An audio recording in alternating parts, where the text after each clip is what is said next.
আসসালামু আলাইকুম ভিউয়ার্স, আমরা এখন আছি আমাদের ইসলামিক স্টাডিজ ডিপার্টমেন্টে।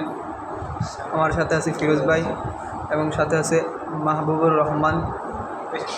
আমাদের আজকের টেস্ট এক্সাম শেষ, আর সেই টেস্ট এক্সাম নিয়ে আমাদের সম্মুখে এখন আমাদের ফিরোজ ভাই কিছু বলবেন যে পরীক্ষা কেমন হয়েছে বা পরীক্ষাটা নিয়ে কিছু বলবেন।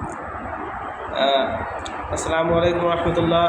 আলহামদুলিল্লাহ, জীবনে ফার্স্ট টাইম কলেজের পরীক্ষা দিছি, ইউনিভার্সিটি লাইফ, ঠিক আছে, ফার্স্ট টাইম দিছি।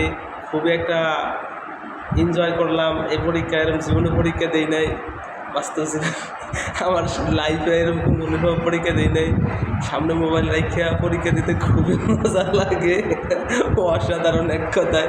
কোনো পড়াশোনায় কিছু দরকার নাই, খালি আইলি হয়ে যায়, আইলি হয়ে যায়। ফিরোজ ভাই, আমাদের যে টেস্ট পরীক্ষার পরে কোনো ক্লাস হবে না, এটা নিয়ে কিছু বলেন।